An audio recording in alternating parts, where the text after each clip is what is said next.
Buckets. That's the name of my boat. Buckets.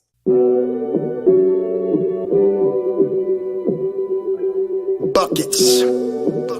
What we get. Not the only transfer we got from Florida. Keith Stone, too. Remember that. Everybody who watches his show on a regular basis knows my love of the stretch four. You know, we all make mistakes. He might have made one going to It's Tallahassee. mercy if y'all don't know.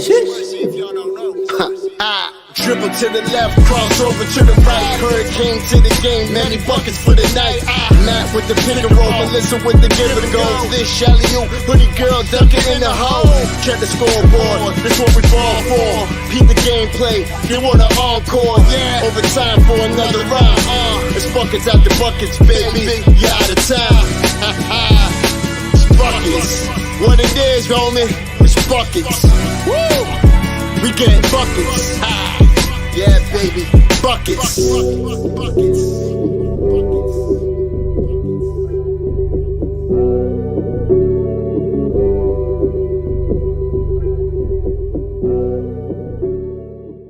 I have no shame.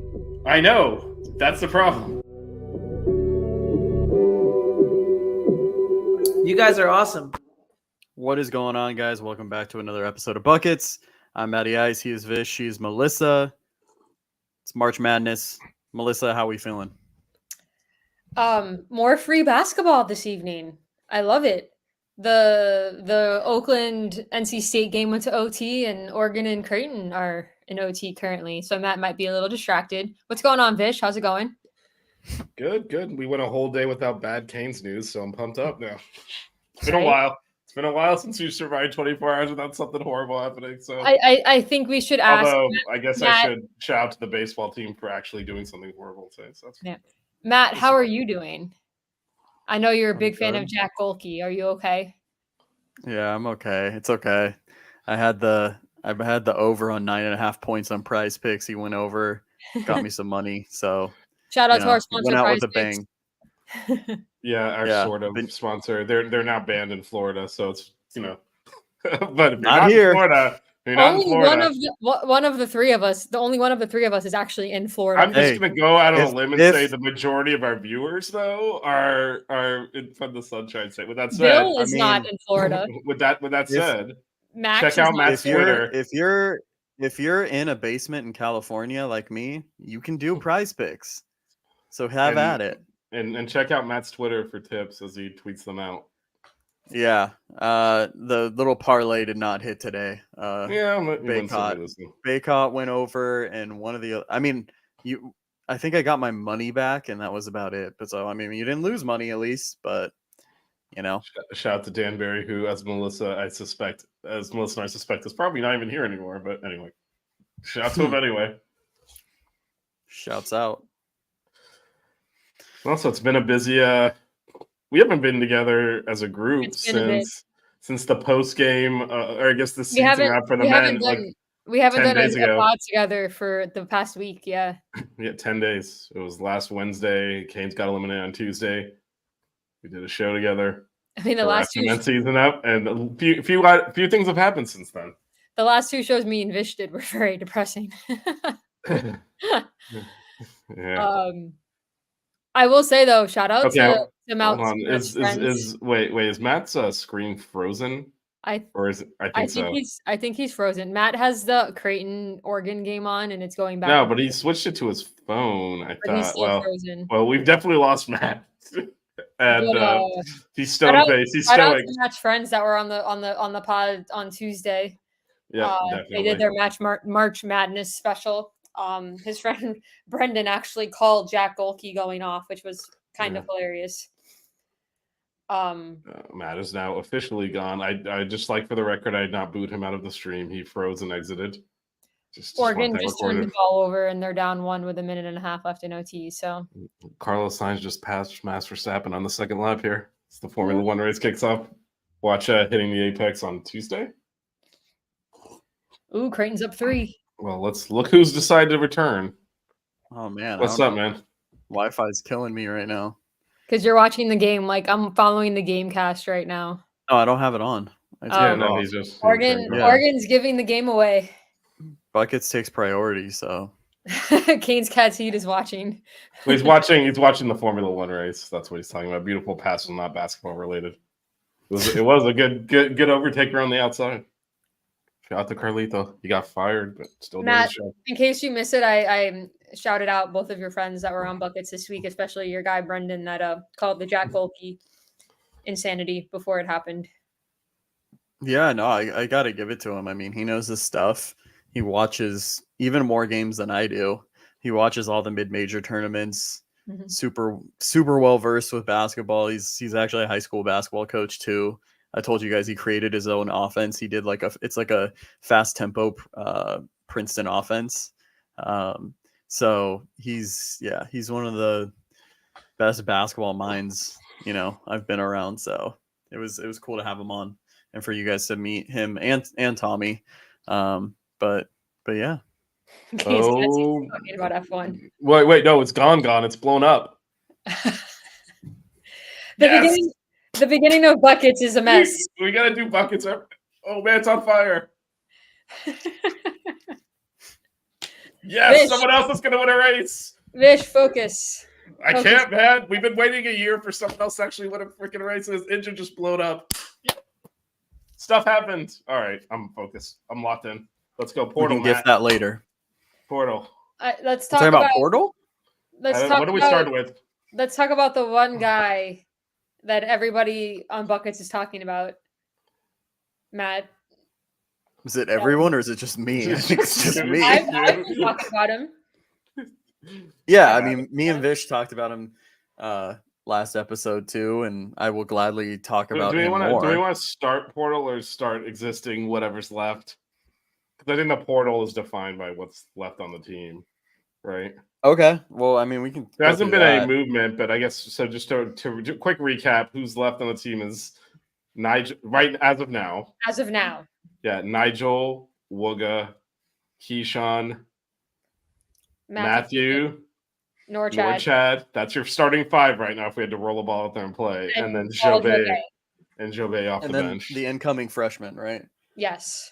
Oh yeah, and then Jaleel, Austin and Isaiah. yeah. Which I sent Melissa. Man, there was a nasty dunk alley oop that Isaiah caught in the high school playoffs. It was crazy. Speaking of him, but Yeah, me and Matt have a nice little DM on Instagram going, which is basically just us sending each other sports reels. yeah. Oh, this thing is on fire. Anyway, Creighton is making their free throws to keep this a 3-point game. 28 seconds left. There we go. Oh, Oregon just made a 3. Dang, it's tied. my God. 18. it's gonna be like the greatest. This bucket's gonna end before the game ends.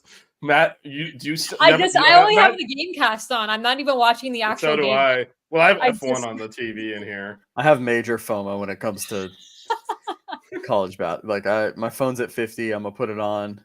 I'm gonna turn the volume off. Got to have it here on the side. You need a tech upgrade in general, man. I gotta help you out here.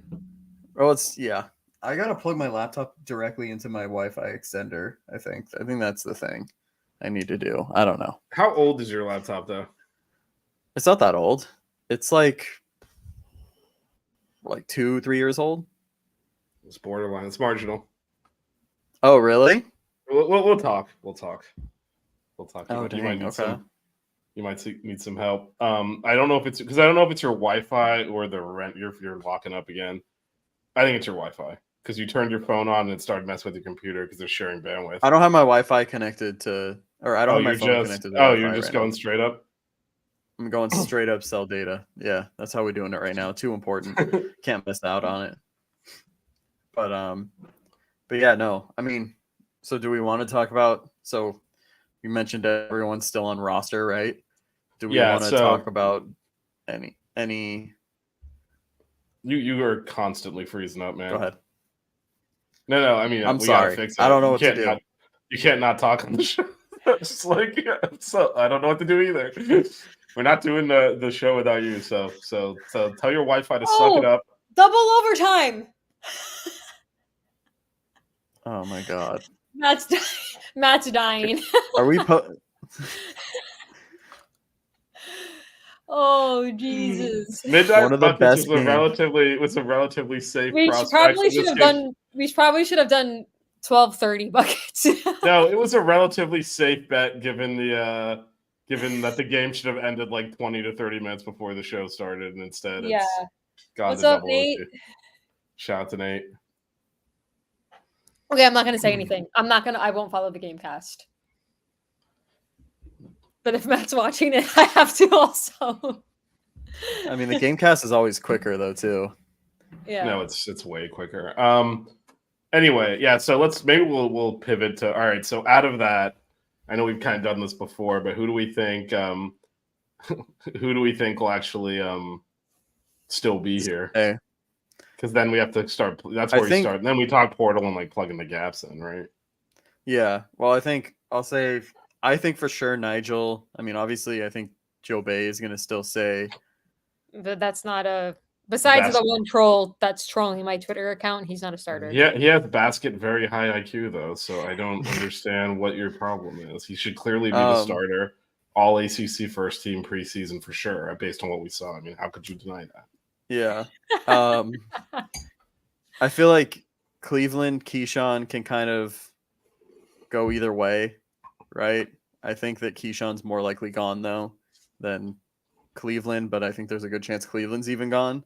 I think and then three of us are Norchad, most confident that Nigel's staying out of the bunch. yeah, but now I'm leaning towards I think Norchad's leaving, to be honest. It's rumors I've been hearing. Yeah. To me, it's not the rumors. If you look at who we're attacking in the portal, that's what I was going to say. Yeah. Yeah, it's not guys that Norchad's going to play next to. It's direct replacements, and it's multiple of them. So unless we're really trying to just go completely the other direction and play two bigs, which we've done before under Coach L. He pivoted to small ball like 4 years ago. Before then, it was always multiple bigs, a lot of pick and roll, completely different offense than the motion stuff we're running now. So maybe he wants to get a big next to Norchad and play them both. I don't know. But the guys we're attacking the portal, these are starters. These are not depth pieces. They're starters that play next to the rim on the block and occupy the same space on the court that Norchad currently does.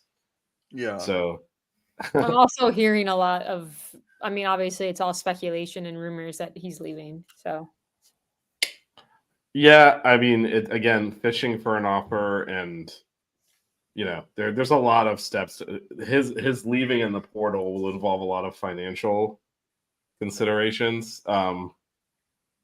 So that's going to be a complicated process. So I wouldn't anyone definitively like, oh yeah, he's leaving. Eye roll. Contracts are complicated. Do we think that L's looking for another big to put next to Norchad? Because we've been pretty adamant that that's not going to work. Well, again, it depends on it does not work the way we were trying. Depends who you're looking at. Yeah. But like the guys that we offered, like Deshaun Jackson, who I looked at from Charlotte, and the guy from Rutgers. I think maybe the guy from Rutgers, even though he does post up a lot, I think he could play next to Norchad, but we'd be playing a lot different than we have the past few years. But yeah, who knows? Yeah, I think that's what I'm saying. He might leave, but anyone definitively talking is pulling shit out their ass. They can say they're right later in case they're right. Yeah. And if they're not, they'll pretend it never happened. I mean, that's what. When also too, like, I mean, it could just be. I mean, we still don't know his decision. Coach L just. I mean, you gotta still build this team. But I will say, like, Coach L in his press conference. I guess that was this week. Yeah, that was Monday. It's been a crazy week, but that was Monday, I think, of this week. I mean, his comment was, "We need bigs," and that's certainly where they've attacked. Matt, when you freeze up, are you still able to hear us, or is it like totally like just locking up? It lags for a few seconds, so don't assume I can. Okay. All right. Well, what I was saying is, well, let me pause and wait for him to come back to life here. Man. It freezes every time somebody makes a basket. Creighton's up 6. They just hit back-to-back threes.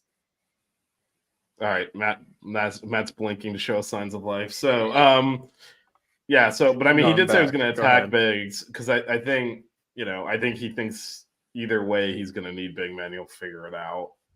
I think is what we're going with here. And you could play Norchad as a non-stretch four. Like if he's taking because his mid-range game is actually pretty damn good. Like free throw line extended, it's pretty good. It's when he backs all Which the way we up to didn't the see as 3-point much as last year. right? Because he tried to shoot threes, Yeah. and I understand that's probably at his height. That's probably the feedback he got from the NBA scouts is, hey, you need to show range. I hate he doesn't have range. His 3-point shooting is pretty atrocious. And certainly not the shots you want him taking. And maybe, if he's coming back and he plays a more traditional 4 where, you kind of play inside the 3-point line and, hitting mid range and he can attack off the dribble for sure from there. And post up sometimes that you can play next to a traditional big. The reason we were saying you could not play 2 bigs is the way North was playing this year, like that wasn't going to work. It would be a change to the offense, but it wouldn't be an unprecedented change in terms of what Coach L has been doing since he got here. We played 2 bigs for a lot of the time he was there. Just more recently, we've been like the last couple 2-3 years. Because even if you recall, like when we had Kamari Murphy there, that he wasn't inside the arc 4, right? Mm-hmm. I mean, that was kind of the time. Kenny Kaji is the only one we had that would kind of step out beyond the line. Even he played a lot inside too. He did everything. It wasn't like we haven't really been playing this small stuff that long. So I wouldn't necessarily rule out us trying to go a little bit bigger, especially if he thinks he can, if you get Wooga or Matthew or Keyshawn back, they're all best suited to play the 3. So you're thinking maybe I can get one of them back, get a big, Hey, one out of the 3, I would take it. Yeah, because then you have a starting small forward, get Norchad at the 4, get a big, Jaleel and Nigel's your backcourt. That's pretty damn good. That's like best case scenario. Yeah. And worst case, let's say Norchad leaves, you've at least got a big. So, I mean, there's flexibility here. Of course. Oh, see, we got to clip this. Everyone note the time. 18:07 into the stream. I was actually, I swear to God, I was trying to share this. And then, he commented again and scrolled up. So I clicked on the bottom message, which was now Vicious, right? But, you got to go with it. Sometimes, the universe is telling you things. But yeah, Sam ideally would have been more towards the perimeter. Yeah, no, we need that too. And I think we'll attack that in the portal as well. We have a lot of actually people that right now still left that should be playing small forward. And obviously Jaleel is going to start at the 2. So it's, and hopefully Nigel at the 1. Then you got something. Yeah, we'll see. Over under on 2.5 of the remaining the 5 starters returning. Matt. Over under returning? Wait, sorry. Yeah, 2.5. 2.5. Is this game almost over? So Matt it's 81-72, man. Just focus on the show. No, I'm not even watching it. I saw you lock it on Montana State when it was 2-0, man. I know that look. No, that's an important rivalry. Okay, it's still being very sketchy. That's why it's I think you're okay now. I think, yeah, no, I know. Right now I am, but we'll see what happens. I'm gonna go under. You said 2.5. Yeah, I'm gonna go under. Same, under. Yeah. All right. 2.5, probably under. All right, so who's staying then, or who's leaving? Nigel's staying, and then one other person. Wait, I thought we said if we're lucky. Wait, I thought we said wait. Is it staying or leaving? Numbers over under 2.5 staying. Oh, it was staying? Yeah. Oh, I'm going over on that. Definitely So, Joe. well, no, of definitely- the starters, not Joe The Bay. starters. Wait, what do you mean? The- Oh, the it's just 5 okay. starters. Okay. The 5 starters. It froze again, by the way. All right, the 5 stars. My I'll God, still, Creighton's made like 4 3-pointers in this overtime. bye, Matt. I'll go over. It's 86-71, and literally, Creighton's gonna win by double digits in double overtime. Nate rounded up to go over. I'll go over too. I'll go So Nigel. who's saying? Nigel and Norchad, Matthew. Okay. That's true. That is true. He's not a starter. We got to start the campaign, you know. Was Katie maybe that Meyer was court that and then Nate's this thing. burner? Was that Nate's burner? It was. I don't think it was a burner. I think it was a legit. I think it was a family member. 100% the person was from France. That I guarantee you. So.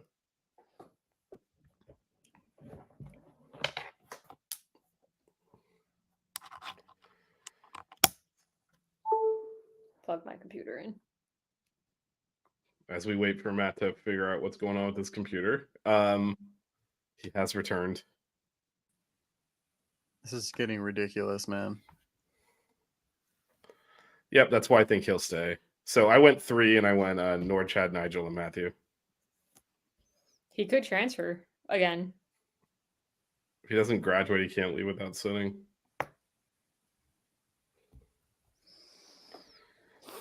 A lot of the fan base is going to be angry if he does stay. He doesn't have a lot of fans. Yeah, I know, because he transferred from Florida State. So over or He's gonna- over under 2.5 staying, right? Mm-hmm. Yeah. I said under. I think Nigel for sure.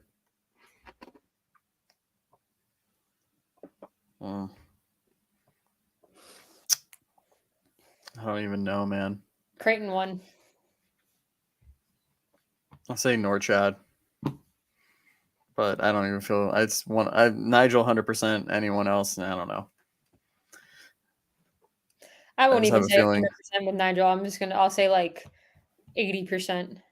Yeah, but he's like if you did a tier list, like he's way ahead Yeah. of any of the other guys. You're right. I'd be surprised if he left. He's Yeah, the I would only be one that would shocked. surprise me. I think I think Nate said it before. I think Nigel staying will play a big influence on Norchad, but I don't know. I don't know. I'm losing confidence in him staying the more that this goes on. But also, the longer this goes on, I don't know. But it doesn't. So I will say they would be idiotic to say they're coming back at this point.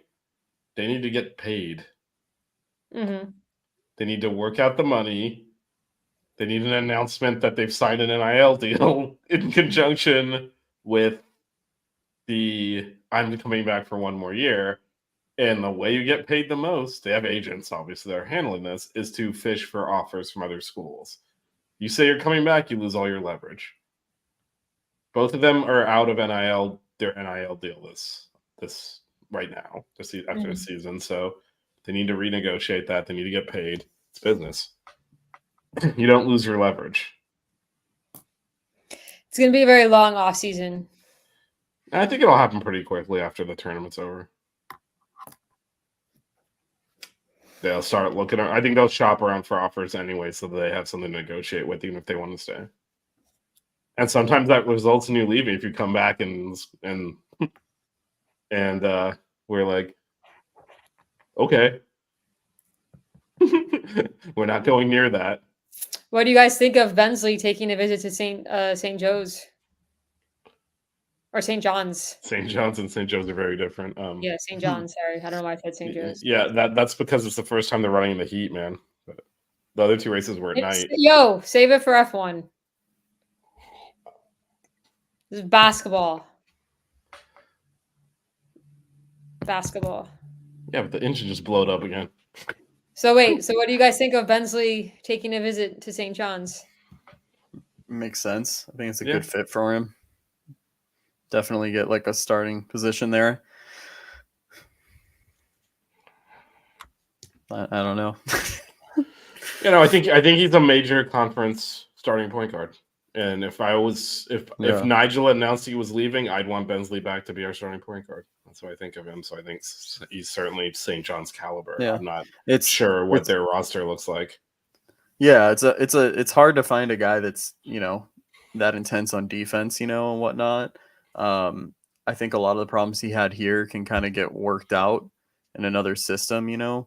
We have more of a free flowing offense. Guys are relied to create for themselves, and I don't really think he fits that. He's more of one of those traditional point guards, you know, kind of run the system, game manager types.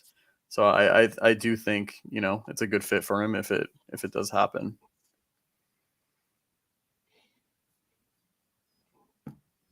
Yeah, no, I mean I know there's like questions on you know, how good he actually is. Again, I would if not for me thinking Nigel's coming back, I'd want Bensley and Spades to be our starting point guard next year. So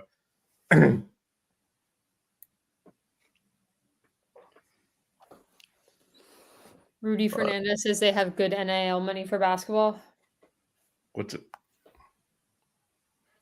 If he's a starter on a high end team that said he can be a starter on a bubble team. Well, be nice to be a bubble team. Yeah, weird. I think it depends on the system too that he's in. Also depends on the players situation. around. Yeah.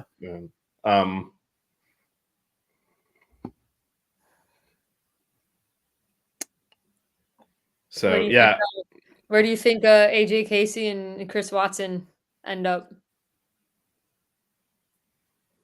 Like what type of conference? Oh, I think seeing I didn't even see what was said where before Chris I read that. seeing where like Chris Watson is kind of like been rumored to get interest from makes sense. It's like a low. I know like Richmond and like Murray State, like those type of schools reached out some, you know, pretty solid mid majors.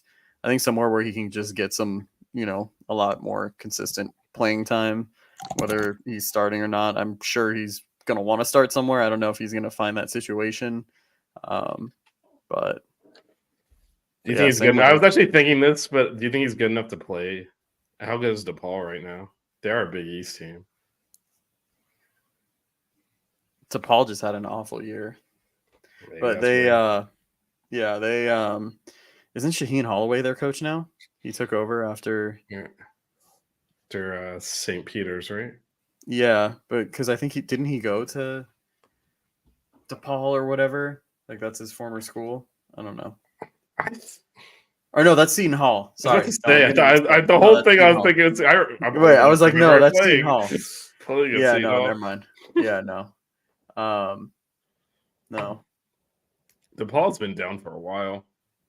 It used to be a solid program, but yeah, maybe he goes there. All right, there we go. With the one that just got fired. Yeah, that's who it was. Nate coming in with the knowledge.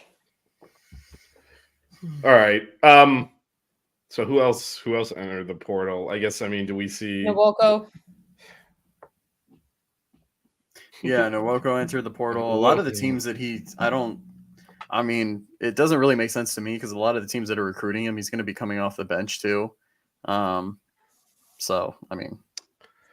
Yeah, I don't. You never know what the personal situation they're in. Like, how they just don't want to be around. They hate. But if it was just playing time, but who knows? You see people transfer for more playing time all the time, and it'd be a bad move. Like you would have gotten more playing time at. Favor Air would have played a lot here this year with all of our injuries and issues, right? He would have taken Nwoko's minutes essentially. He didn't play at all at Penn State, pretty much, and. I don't know if he would have, though. I think Nwoko still would have gotten priority. I don't know because we tried to force AJ Casey in there until we couldn't. Yeah. So I don't know about that.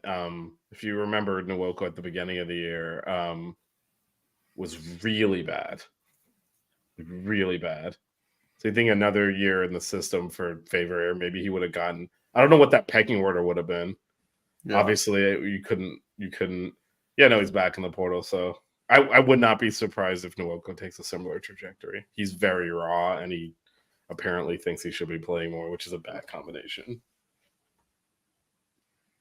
he doesn't know how to do a lot of things. Yeah. No, it's true. Then who else do we got? So we got Bensley. We talked about Nwoko. We talked about AJ Casey. Chris Watson. Didn't we just say Chris? Yeah, Watson? Chris Watson. Yeah, Oh, we did? he was rumored. Like there was a list. It was like Richmond, Murray State, We talked about that on the Um, show? How did I Florida. Did I It's like delete my 2 brain? minutes ago. I just talked del- about it. did Yeah, I I just delete my mentioned brain? it. Yeah, and then you went to AJ Casey, like to DePaul. Okay. Wow. This Yeah. coffee. It's okay. All right. Never Yeah. mind then. Maybe Moving his on. Rose. Moving on. I think I covered everyone, right? I don't think any. Oh wait, it was 5. We've done 4. Jakai. Oh yeah. I mean, Jesus. I mean, wherever you can. I will say Bentley's a starter on a P5 team. I don't even think, or Power Conference. I guess there's not really a P5 anymore, but I don't think Jakai's even. I mean, he's got to go to a mid-major to get minutes, right? I don't. I mean, Yeah, I guess I mean- he wants to play basketball, but if I was him, I would have stayed and got my degree from Miami. I don't know. If he thinks like even if it's obviously not going to be at an ACC school. I wouldn't think. It's hard. I always think that rationally, but then I also think if I was good enough at basketball to get like D1 offers, and I have a very limited window in which I can actually play that in, and I know there's an opportunity for me to play more, I'm probably transferring too. Like this is like a once in a lifetime thing, right? I mean, Yeah. that's why I always like I it's such a weird sport because when you go pro, you can play forever until like no one will play you anywhere. But college, you got that 4-year window. That's it. I'm not wasting a year here getting my degree and knowing that like Jaleel's coming in. I'm getting no minutes if I think I can play somewhere else. I guess I value the education. It's easy from a perspective like older and understand the importance of that. If I was actually that good at sports to the point where I have D1 offers and I played in the ACC, I'm like, and then I know I'm not going to get minutes and I have like another year or 2 that I can do this. I'm probably looking for I can do it and actually play. So I get it. Yeah. Can transfer back for grad school and get his degree. Yeah. I mean, someone like that been here for 3 seasons, right? Yeah, I think so. Yeah. Haven't really. I mean, I know he played some minutes randomly this season. I will say if Woog comes back, we're gonna revisit me ranting during the second half of the ACC tournament loss as Nwoko's took all of his minutes and blew the game basically, or blew a attempted comeback while Wooga was sitting on the bench. I'm gonna be even more upset about that, given that Nwoko immediately just quit and Woog is still here. Random thing that reminds me. So I don't know if you guys were watching, if you saw a post from earlier, I posted a reel of the Chick-fil-A versus Popeyes, like, who's on what side with our guests. So I had to go through a bunch of like the different YouTube different shows to find it. And at one point I clicked on one of our shows and it was us breaking down, like talking about the ACC or something. And like Vish is like, oh, like, because you guys Matt had asked me if I was going to come to DC for the ACC tournament. And Vish is like, oh yeah, we probably won't be playing till like Thursday. So it'll be like Thursday, Friday, Saturday. And it really made me shed a tear. Like, I was just like, oh my God. But we brought that up on the show like a million freaking times since then. Yeah. So you didn't have to do it again. I know, but I was just like, it clicked onto that moment in the show. And I was just like, oh my God. If anybody clips us from before the season started, again, I just reiterate, yes, we said all of those things, and so did the national media, and so did the ACC media. They picked us to finish second. And all the in the fans on ACC. Twitter. No, I mean they picked us to finish second in the ACC. The media we headed into Kentucky ranked 7th. Like it wasn't just us. Yeah. It wasn't like us being homers and being like, if our football team was ranked 7th, we wouldn't be picking them to lose to like Georgia Tech, right? I mean, get the out of here. Like, what are we talking about? And then if they do, we'd be like, oh, you guys are full. It's like, no, who the hell thought like a top 10 team was gonna like implode like this and be the worst team in the ACC? Like second to worst. I mean, by the end of the year, I think if we had played Louisville, they would have beat us for the second time. We're lucky we only had to play them once. That could have made the difference of. What's everybody drinking tonight? Well, no, actually, Notre Dame's the worst team in the ACC, right? Because they're worse than Louisville. So, and we beat them, so we're not the worst. Twice. God. Yeah. If we ever talk about stuff that doesn't make sense to the viewers, it's like an inside joke from idiots on Twitter. That was not what that was. But anyway, that was not. We'll put that to one side and keep. Was it in the actual show? We'll keep it moving. Let's not. Yeah, keep it moving. Okay. Anyways. Yeah. So, all right. So, anyway, this is correct. I will say I have. I know Melissa watched last year's game against what was it? You watched the Texas game, right? Yeah. Yeah, that was the one she watched. I will say I've been watching games from 2 years ago, or highlights, and I and I think we kind of. Well, a couple of things. One is I'm more convinced now that Isaiah Wong is the second or third best player to ever play at the school, and it's not even really close. Top three, for sure. Yeah, it's him, Tim James, and Rick Barry, and there's a big down to the next one. But also, those three, and then in my mind, Kenny Kaji. Just kidding. Just kidding. He's got some UF Gators on that resume. So no, I will say when I was on Maxed Out last week or on Coach Hayes last week, they asked me who I thought the best player at UM was, and I had to come up with a name quickly, and I just came up with Shane Larkin. So I think Zay far eclipses anything Shane Larkin was. Yeah, I know it's true, but I was just no. I mean that's we were just talking about the 2013 team, so it was the first name that popped. I mean the answer is obviously. The answer is obviously Rick Barry. He's one of the best players in basketball history, period, who randomly went to Miami back in the day, but way before any of our times, even my old ass's time. But yeah, I watched the second half of the Texas game last night. And I have to stop until we have a winning season because we were so good. Well, yeah, but the reason I brought up the 2 years ago is not just because Zay, Jordan Miller was pretty anonymous on those teams. He was the fourth best player. It was Charlie Moore and Cam McGusty were way more important on that team than he was. And it was kind of interesting how much we played in the mid-range. And then last year we kind of not this season, the previous season for those that want to get pedantic on Twitter and get Melissa's mentions. Last season I've just started blocking people. Vish is very proud of me. Yeah, last season we did kind of extend farther out to the 3-point line, and then we tried to run it back doing that. We just didn't have the shooting this year. At the beginning, you remember we were making all those threes against crappy teams, and we were lighting up the scoreboard. But when it got more physical in ACC play, the fact that we couldn't generate offense inside the paint easily or inside the 3-point line easily was a big problem for us. I don't know. Watching Jordan shoot 9 for 9 or 7 for 7 for the field and 9 for 9 from the free throw line. No, I'm going to get to that though. And so I think if you look at the team 2 years ago that went to the Elite Eight, it was every time they got into trouble, it was Wong. And pretty much last year too, every time I got into trouble, give Zay the ball because he makes tough shots easily. And that allowed us to kind of get unstuck. In fact, that game against USC that we won in the first round, he scored the first 12 points of the game and then the first 8 points of the second half.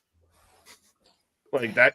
And I think he kind of forget. I think he was so good and so smooth, we kind of forgot how special he was. But to your point on Jordan Miller, so we lose McGusty and Charlie Moore, obviously. He then was able to elevate into that more of a star role. And was obviously one of the key players on the Final Four team. We expected Wooga to do the same thing, and he doesn't have it. And I think when Zay and Miller left, we're okay, Wooga's now going to elevate. He's been a role player and a really good starter. Now he's going to take that next step, and the next step, he obviously got hurt too, but the next step didn't happen. And I think that's part of the reason. You can't just keep recreating the same story over and over again. Eventually it's going to fail, and it did this year. Because even look at that team 2 years ago. I can't believe I'm saying this, but Anthony Walker is way better than anything we had coming off the bench this year. since we had a starter injured in basically every game. He was functional defensively. He would guard bigs, not Yeah. great because no, he would actually Yeah, guard that's what I'm though. saying. He was functional defensively.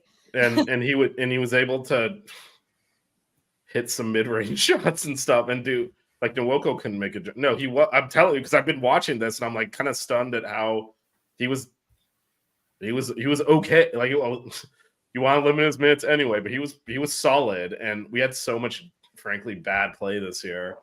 Obviously, again, I'm comparing like an Elite Eight team from 2 years ago to the Well, I mean, team that never won a game after like the beginning of February. So of course it's going to be a wide gulf. But there was a lot more depth even on that team because that team had Well, no, Wood you and think Bensley about- coming off the bench too. yeah, you think about the Final Four team. You had Bensley coming off the bench. You had Anthony Walker, who defensively, helped. You had a guy like Harlan Beverly, who played a lot in that Final Four matchup with UConn.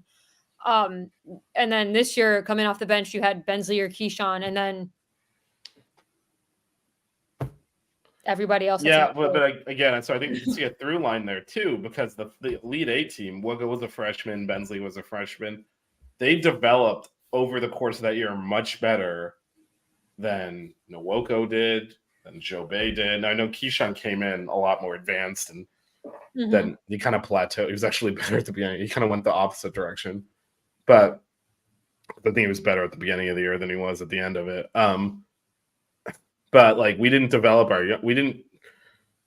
anyone really this year that we could count on by the end of the year. So it was really just the guys that were relying on the same guys minus Jordan Miller and minus Isaiah Wong. And they were all injured at some point. Yeah. I think the only guy that wasn't injured of that reliable six was Bensley. Yeah, and I think that's why this thing is like we're getting a little bit of a reformatting here and a little bit of a reset because we somehow lost McGusty, Moore, and Wardenberg and got better. That's kind of a fluke. Well, Jordan developed, and you picked up Nigel and Norchad in the portal. Right, it's kind of a fluke. Like the idea that you're going to lose those three guys and get better, not. And we lost Zay and Jordan Miller, and didn't get better this time. We got way worse, but because we didn't get any additions from the portal except one guy. We got Cleveland, but I think the difference is that while Moore and McGusty and Warrenberg were important players, Zay is another level of player, and there's no real replacing him. You need like three guys to replace him, not just saying Wugga's going to step up and do it. Like that was, in hindsight, we talked about that though, saying that like multiple guys are going to have to fill that role. We didn't have multiple guys. That's my point. We didn't get. I know that's what I'm saying. That's why it didn't happen because you're not. We should have seen some of this coming because we struck out in the portal on our guard targets. We didn't get any of them, and then we sold ourselves the lie that Wugga was going to plug in there and. Well, we tried to believe Wugga was going to take a step, but I don't know that we believed in the backcourt because we mentioned the Nigel Bensley backcourt being questionable from the beginning. So we weren't completely like blinded by our love for the Canes because I remember talking about it a bunch in the offseason. We were worried about it being undersized. We also talked ourselves into AJ Casey being a good basketball player. So I don't know if we can plead not guilty. We saw his numbers from Europe. Yeah, did you see the practice highlights that his dad posted, Fish? I think we are definitely guilty of just wanting to believe so bad when I think, in hindsight, all of the warnings, like how do you replace Isaiah Wong with nobody? But we need more portal help, but we also didn't have a freshman come in. Well, Keyshawn coming in is great, whatever. But like, we didn't have a guy coming in like what we're getting with Jaleel. Right, but I also think that's why I think we're going to be more. So the backcourt return. Right, but I think what I'm saying is I think what we're going to see this year is us to be a lot more aggressive in the portal.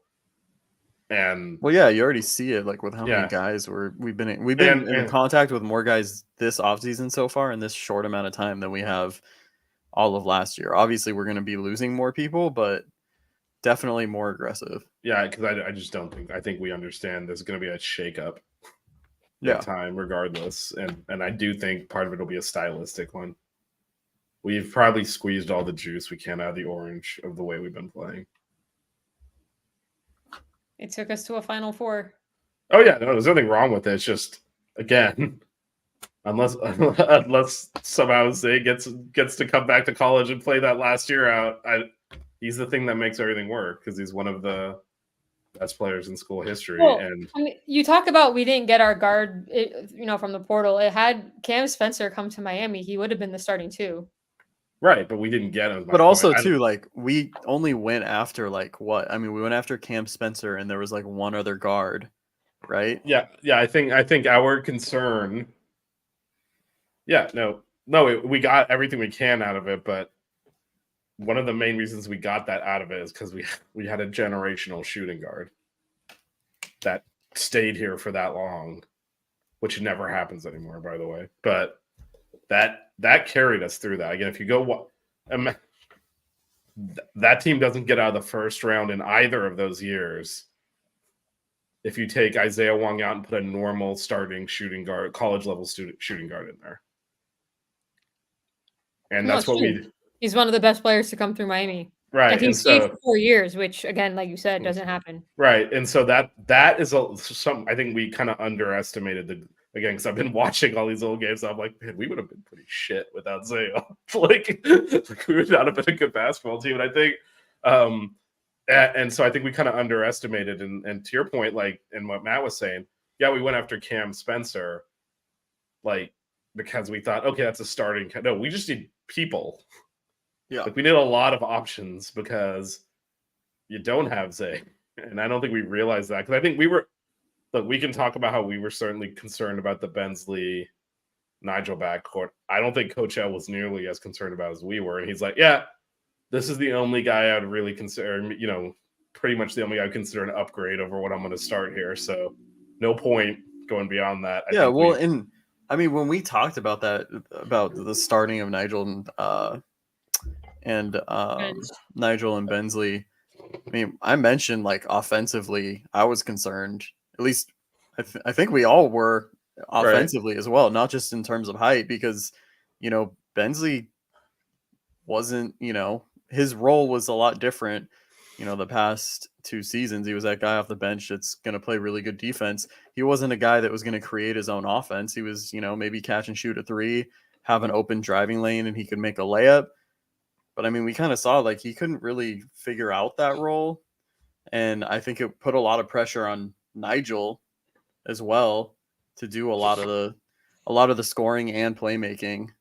Matt, you said in a show, because I've been going through a lot of them looking for clips, that you literally said like Benz is gonna have to take a legit step in his offensive game for it to work. You said that in the offseason. So yeah. And it was also a bizarre thing to do because obviously there was NIL money involved too, but one of the reasons Nigel came to Miami from Kansas State was to make him the point guard. Yeah. And to then a year later move him more off the ball. Not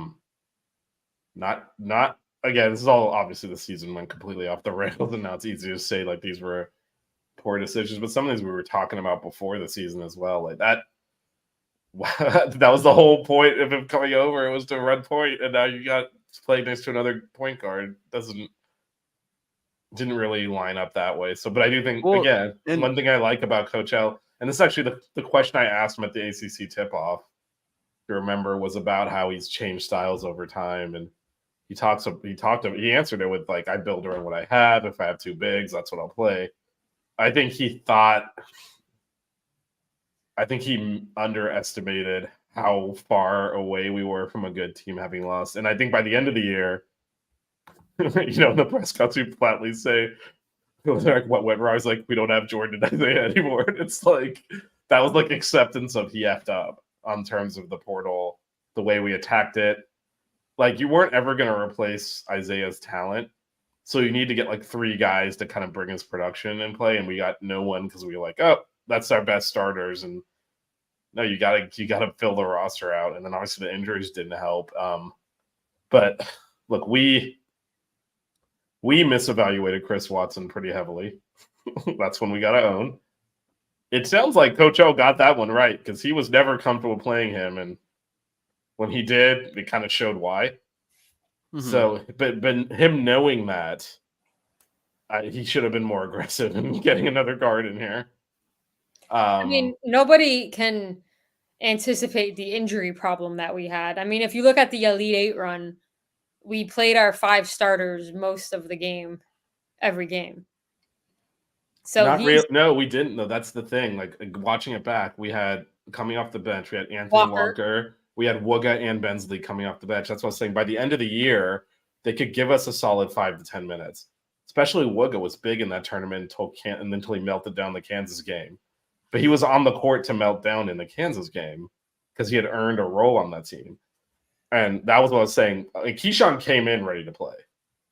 The other guys did not really. They came out. They played because they were injured.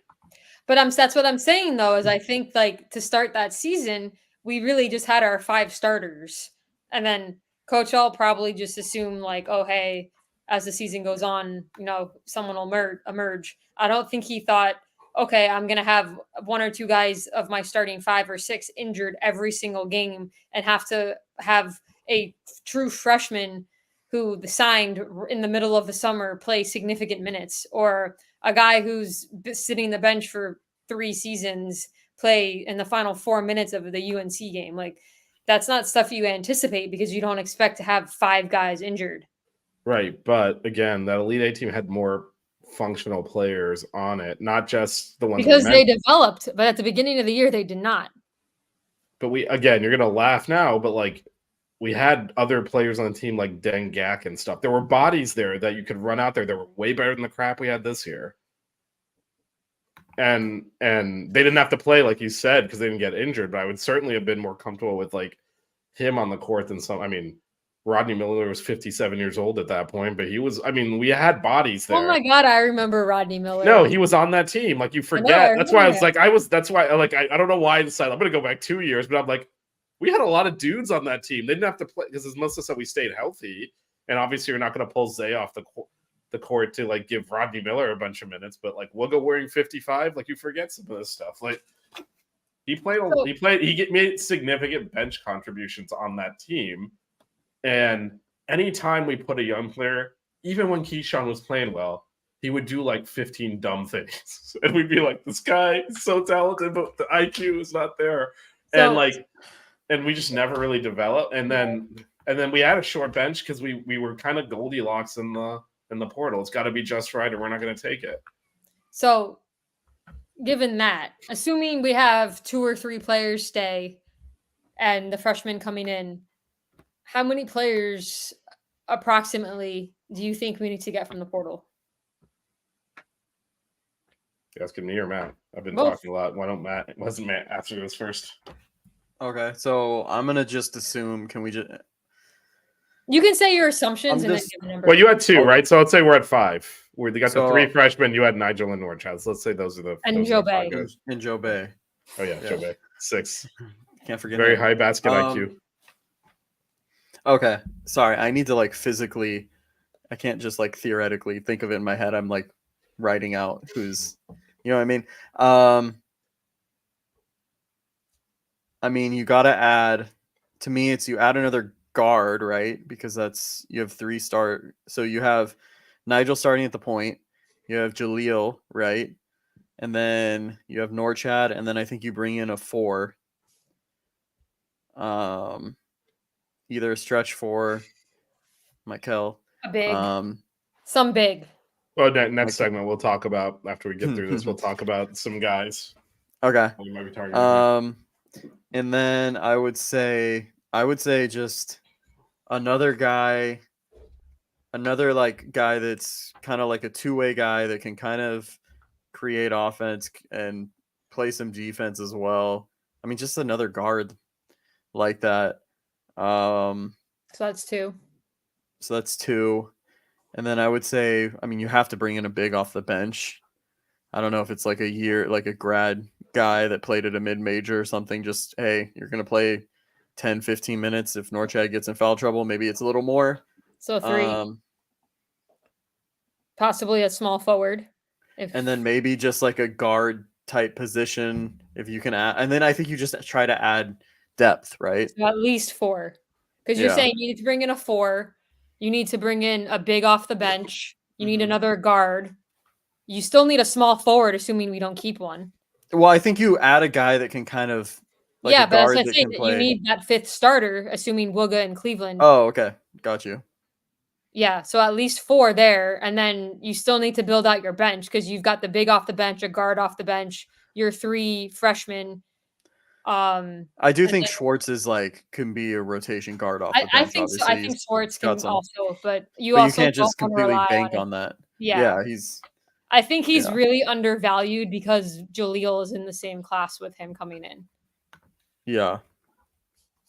But I agree. I'm assuming we keep Norchad and Nigel, which as of right now, the only one I have confidence in saying is Nigel. You got Jaleel starting. You have to get a 3. You have to get a 4. You have to at least get 2 more bigs, and then at least 2 more depth pieces. So that's 6. Yeah, I don't think Yeah. 6 is happening. I'm just gonna be honest. It's most.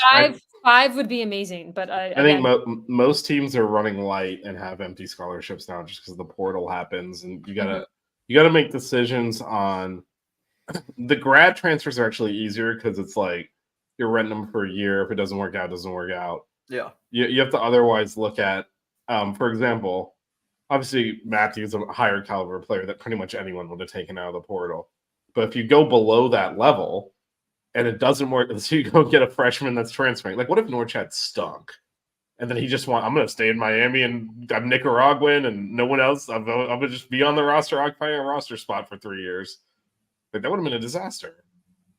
So I think that's why teams are not necessarily filling their scholarships. They're looking at me like, I'm stuck with that guy. You know, we're Miami, right? Playing the ACC, campus is ridiculous. It's a good academic school. you have gotta the be best coaches in the country. Right. But if a guy comes in and, you know, if they're marginal talent and you're like, let's take a shot here, and they're like a sophomore, you get stuck with them for 3 years. So I think, and we're not the only school taking that approach. A lot of schools are not filling all their scholarships, and Can I think say it'd be something? very 'Cause hard to do it. Yeah, go for it. I think this segues to names that we talked to. Okay. All right. Go for Because it. there's a guy from Stanford that we actually reached out to today that is a freshman. So he Right. would come here for multiple years. What do you guys think of that? Carlisle, I think his name is. I forget his first name. I'll pull it up while we're talking here. Is it like I don't know how you pronounce it. Is it Cannon or Cannon? So I don't know a lot about him, but here's I my already watched film. but here's my theory course you right did. now. I watch film on everyone. But Sorry, here's my go theory right now is we need bodies. Yeah. So right now I'm not mad at it. I'm really not. Because we're gonna lose more guys. We need people. If Coach L thinks that he could be someone he can work with and develop, and he can turn into, you know, at least serviceable minutes off the bench and maybe develop into a starter his junior or senior year, I'm all for it. We need people. Obviously, don't just throw scholarships to everybody, but we eyed him early on, so he's got to see something. This isn't just like, oh, we have an empty scholarship. Let's give a scholarship to some guy in May. Like, Yeah. Yeah. I mean, Matt, you want to give us yours since you've watched film? yeah, Yeah. So I mean, he definitely, when you look at us like offensively and what we've done the past like 2 years, he definitely fits in terms of like he's a guy that can, you know, make tough shots. He likes, you know, Vish, you talked about not hitting those mid-range shots like we used to and whatnot. He's someone that definitely likes hitting those elbow mid-range, like shoots threes off the dribble, but he's also like a secondary playmaker as well. It's interesting to me because is it like another guy they see like, you know, if Wooga's gone, like this is the guy that they want to add, you know, as like the guy that's going to start next to Jaleel and Nigel. He's 6'3", so he's not the tallest guy. So is it someone that, you know, maybe they see off the bench, like coming in? To Melissa's point, it could be someone you see off the bench for a year. Yeah, that's what I'm Because thinking. Jaleel is one and You gone. lose the backcourt after next year. Yeah, and then he So- could be the starting shooting guard as a junior. Yeah. And so I'm kind of thinking maybe that's the case. And we talked about the guy from how do you say it? That school again? Canisius? Is that what it's called? Yeah, Vish? Canisius. The Trey Dinkins. So I think it's something. I saw him kind of as that guy like off the bench, maybe a scorer and whatnot, guard off the bench. There's someone dealing with foul trouble, whatnot. But no, he's a tough shot maker. Really good at drawing fouls. I think that's something that our guards kind of lacked. He knows how to create contact at the rim, and like I said, he's like a secondary playmaker as well. So he's a good young player. He was only a freshman, so put up 12, 3, and 3 Off the bench. Yeah, he started some of the Okay. games too. At Stanford, I mean, Stanford wasn't really a great team. But if you look at his like shooting percentage, it's not really reflective because if you look at the shots he took, they're tough shots. Well, I mean, he And- got he got minutes in a power conference. Yeah, So as a a true freshman. freshman. So Mhm. experience is more than Well, No. is this considered transferring within the ACC? now it is. We're playing. Maybe We're playing. We're playing at. Maybe he'll bring his Stanford his next his year. big man too with him. Yeah, that guy is. Let me pull the name. That one's a weirder one. Maximiel something. I Someone don't know if that we can do buckets on their did we own. actually reach out to him though? I don't know if we were. I thought it was Aiden Command. Is that not it? Who's the guy? It's Maxime Reynaud, the French dude. Yeah, the center. Have Yeah, you reached well, out to Fiddler yet? Have we what? we're not Reached out to gonna read- Fiddler? No, we didn't. we're not- Unfortunately, we're not going to. So he's it's one of the. been Hey, don't be a hater. Frank so- Fiddler. There's Overrating what's his name. The Oakland guy, Jack Golke? Golke. Golke. Does he have any more eligibility I left? don't know. He played 5 years at another school and then he went to Oakland. He was So a What about dude. his teammate Townsend? Is he a senior also? He's a legacy. He's not leaving Oakland if he's not. His parents both went there. His dad is like involved. his in the dad's a program. photographer there. Yeah, but just Oh, his dad's a right. professional photographer, and then he got credentialed to do his games essentially. But that's not all he does. But no, his mom went there too. They met at Oakland. That's not happening. But also, I'll just say this right now: Golke and Townsend, they're not Miami caliber players. Like, let's get serious here. I'm just on the March Madness hype. I know, but let's get serious here. I don't want a guy shooting 33s and making 11 and everyone high-fiving him. Kentucky blew that game because they're idiots. Like, actually, in the second half, they put Reeves on him and he kind of locked him up because they decided to play defense. But once you're in a game like that, yeah, exactly. No, but I mean, like, something we gotta. It's one thing to get hot in a one-game setting when the pressure's all on the other team. It's a whole other thing to grind through an ACC schedule. And we need to target people that can do that, which doesn't necessarily mean they're coming from a big school, but they got to have – it's a different caliber of athlete you're going to have to get if you're going to navigate. Like, Oakland would win, like, 2 games in the ACC. Like, because it's too physical. Like, we got beat up and folded over this year. Does Calipari stay at Kentucky, or do they buy out his $33 million contract? I mean, I'd be surprised if he's gone, to be honest. Because I mean, they won them national championships. They were a 3 seed. I mean, I know they got upset, but what exactly? I mean, I don't know. Matt, who else are you eyeing? Well, Who we else know am I that. eyeing? Should we save him for last? Do you have other names before we get to your? Yeah, I big mean, player? I can talk about everyone. I looked at everyone. All right, go. so who? Not well, as in depth. Can we start? This is- Okay, well, This is Matt's specialty right yeah, here. but can we start with the ones, because I know there's a few, and I know one of them's your the ones that Miami's reached out to, I guess, and then Oh, this maybe- is only my guys at my. okay, all right, go Yeah, for yeah. it. You can drive the show. Pick a name. All right, let's Should we just put him do. full screen? Can we just do? No, don't do that. I don't like that. Um, Wow, Right in let's on the do- floors. the first time let's Matt's ever do- complained about anything. let's do Deshaun Jackson from Charlotte. He was the guy we reached out to, I believe, today or yesterday. 6'11", center, 260 pounds, dude. Got some weight to him. Really good rebounder, both sides of the floor, offensive, defensive. More of like a traditional post player, So but tired. kind of reminds me of like all the bigs that Norchad would have trouble guarding, meaning that like he's really good at using his body to create space, create good angles to get the ball. And also just like posting up, he's super physical. Also can kind of So put the ball on the floor. The opposite of PJ Hall. You can put the ball on the floor too. Swear to Like, God, I need Clemson to lose tomorrow so freaking bad. I I know. cannot have that dude around the other week. Anyway, he can put the ball on the floor. So like if he's in the high post, catches it, fakes the handoff, he can put it on the floor, finish with both hands.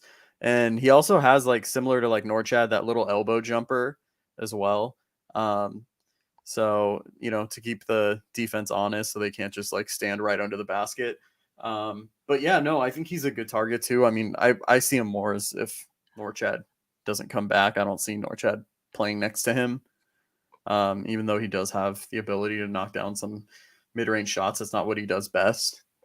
So just on that comment, so you're settled on the if Norchad is back, it needs to be a stretch four, is what you're. if we get that guy, well, no, because I just don't see Norchad and him playing together. Okay. I think it's a situational thing. Like there's some other guys that we're looking at that aren't really stretch fours, but I would still put them next to Norchad. We talked about Carlisle from Stanford, so I'm not going to talk about him. He was the other one we reached out to recently. And then Clifford Amuri from Rutgers, who entered the portal, one of the biggest names in the portal, he's 6'11", going to St. John's 240 this center. weekend, visiting. Yeah, he's going on a visit, but Miami did reach out, so I included him. One of the best shot blockers in the country, 12.7% block percentage, third in the nation. Really good rebounder, athletic as hell. Really good in the pick and roll as the roller, like very quick, knows when to time, like setting the screen and going to the basket. Really good cutting as well. So I think that he is someone, although like, he isn't really a great shooter. He can knock down the mid range. I think he would fit next to Norchad because of his constant movement and stuff. You can kind of create some creative ways to get both guys, moving a lot and get spacing still on the floor, even though he isn't like a 3-point shooter. So, and I think to our defense, man, with him on the interior, like that would be, game changing. We haven't had that in a long time. And So, and I think one of the things, that we lost this year that we had last year was the whoever plays next, if Norchad's back, whoever plays next to him needs to also be able to guard bigs. yeah. Because there was no way to protect him this year. Yeah. And frankly, Norchad's not that good of a post defender. Yeah. And so he got exposed a lot this year. Because there were multiple times last year where, even though he was obviously smaller, we put Jordan Miller on the opposing big because Norchad couldn't guard them. And, twice in a week we saw Quentin Post just destroy him. And there was no plan B because actually there was. We put Matthew on him and it kind of worked better in the ACC tournament game. But, Norchad's not the greatest post defender. Yeah. So having another option there. Is that like obviously I know the one guy you really want, but like as far as like a big, would that Rutgers guy be like your one? Yeah, I mean, he's probably him and one other guy are the two top guys, I would say.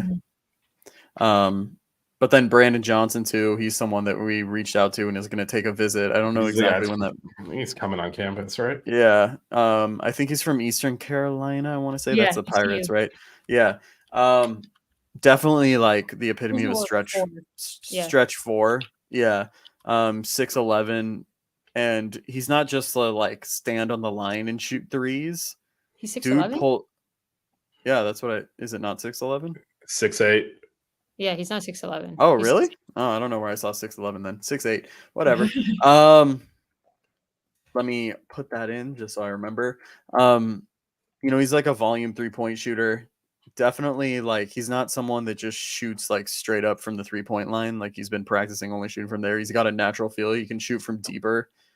Definitely got like NBA range, so he can really actually like spread the floor a lot because you have to cover him. He could be my favorite player next year. But I do think like, he does have a little bit of a.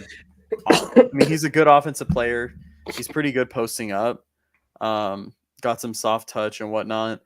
I don't think he's the greatest defender. I don't know how he would do against. I haven't watched enough film to see how he would do guarding a post player. How Vish said, having a big that could also guard a post player would be big. I haven't watched enough film on that, so I'm not going to speak to that. Question. But yeah. Could he play the 3? I don't know if he could play the 3, to be honest. Okay. I think he is more of a 4. I don't know if he's mobile enough to keep up defensively with like guards, because then in that scenario you're guarding, guys that could be like 6'4". No, I was just that are curious. quicker. I was just curious. I mean, if you're going that route, you're really flipping the other way. You're basically trying to play bully ball and get the ball up on the rim and pound people. But no, I'm curious because he's taking a visit. Say he loves Miami, he commits at the visit, and we go and we get another starting caliber big. You move him to the bench. You figure it out. Does he have the versatility at the? It's just this is all what if scenarios. That's why I'm asking. You figure it out, because I think the one thing we learned is you can't have like. Well, yeah, and I think Coach L did a little bit approach last offseason the way you just framed that, which is, well, if I get this guy, then what am I going to do with him? Because like Wooga's the starter there, and don't worry about that. Just get as much talent as you can, figure it out. Yeah. I mean, we don't even have that many players right now, so it's like right. No, but I was just wondering. Say we hit like a it's a good question, because I do think Coach L did approach last offseason that way, and I think lesson learned. He's taking the shotgun approach, just boom, boom, boom, boom, boom, boom. Whatever I hit, we're bringing in, right? And last summer he was very selective, because I think he probably obviously thought we were closer to winning than we were, but also I think he was kind of worried. All right, if that guy comes in, it's going to affect this guy's minutes, and I don't think he gives a crap. And I think throughout that, I think that was again, one of the things we really like about Coach L is he learns lessons even at his age, and he knows how to adapt. Well, we've changed the way we played multiple times under his tenure, and I think the lesson he learned here was don't worry about hurting people's feelings or who's going to start or all that stuff. Just like get the guys in there, and we'll figure it out. Man, when Nate comes on the show, it's we're all just going to be sitting here agreeing with each other. We got 3 more guys. I'm gonna save the best for last. Amari Williams, another big man, out of Drexel, right? The Dragons. Notice the pattern. Another big man. Yeah. He announced for the draft and that he was going to enter the portal. What was that? I'm agreeing. I'm saying. Okay. Yeah. Sorry, it cut out. He's won conference defensive player 3 times in a row now. More of a traditional like back to the basket post player. Got really soft touch. I didn't really look at him too much because he announced for the draft and the portal, so it's like, I mean, a few guys did that. Like Grant Nelson did that and came out to college. Right, there were a few guys that did that, right? And he's got a lot of teams that are interested in him as well. But yeah, no, soft touch post player, lefty, I think actually too. Pretty impressive. But again, like I don't know how it looks with like if Norchad's here and he's here. I think the fit might be a little weird because he's definitely like literally sit on the block, post up, at least from what I saw. I still think you can play Norchad next to a guy that if Norchad adapts his game. If he plays inside the 3-point line, but out he a away 1 year left guy? I think so, because he was 3 years. I think he had 4 years at Drexel. Okay. Let me double check. I'm just curious about eligibility and all this. Yeah, he had 4 years at Drexel. Because if we're going to go after all of these guys that have 1 year left, this is going to be the same thing over again. It's going to be like this every year forever now. Doesn't matter who you have. Half of them are going to enter the portal. Yeah. Next up, I mentioned him already, but Trey Dinkins, 6'2" guard. I guess you could say like a combo guard wouldn't strictly say like a point guard. Third team all MAC from Canisius, however you freaking say it. I'm gonna say it different every single time I say it. Google how to 15 and say 4 on 41% field goal percentage, 35% from three. Again, he's someone that like he takes tough shots. He takes shots off the dribble, creates offense for himself. You know, his team was not very good, so he was kind of looked at to, you know, take on that major scoring role. So I do think he could be someone that, you know, puts up more efficient numbers at a different place. But, you know, you see him scoring in a multitude of ways, the step back mid range, the deep threes off the catch, off the dribble, really good at finishing at the rim with both hands. Really good playmaker as well. And he's really good in ball screens too. So I guess, you know, that was something that Isaiah was really good at. He was one of the best in the country using ball screens. So I think that could be something that would be really beneficial too. And that was something that was kind of absent from our offense this year. Mm-hmm. Yeah, most definitely. So, well, because we would try to run it with Nigel, but they would just trap him, so he couldn't shoot over the top of it, and then it would kind of get stuck. And no one else on our team was capable of really attacking off of a screen. So, all right, man. I won't full screen you because you've been very clear on that, but the floor is yours. Okay, last guy, my favorite, Michael Brown-Jones, 6'8" from UNCG. Played in the Southern Conference. You know, it's a pretty competitive mid-major. He was first team in conference, put up 19, 8 rebounds a game on 54% field goal percentage. You know, I watched him play against Arkansas. I watched almost the entire game, and I think the things that really stuck out to me are he knows how to really create efficient shots, really knows how to, kind of reminds me of Jordan Miller, but different way of scoring. You know what I mean? So like he knows how to use his body really well, like off seals, kind of posting up. He knows when to cut. He's not just going to try to score with the ball in his hands. I think that's something we kind of missed as well. Really well balanced on offense and really efficient. So he was top 10 in offensive rating, effective field goal percentage, true shooting percentage, offensive rebound percentage, defensive rebounding percentage, 3-point percentage, and free throw percentage in the conference. And he was also top 20 in steal percentage and block percentage and turnover percentage as well. So kind of putting up like those efficiency numbers that Jordan Miller did as well. What impressed me that isn't shown like on the stats is his rotations on defense. He's not a guy that's just going to sit back and just, you know, not be engaged and whatnot. He's going to rotate well. He's going to make up for his teammates, you know, mistakes. He's going to tell guys where to go, you know, how coverages should be played and whatnot. But yeah, and he's really great off the catch in terms of shooting from three. He fights for rebounds. He does like all the little things too that don't really, you know, show up on the stat sheet. And he's one of the best players in the portal right now.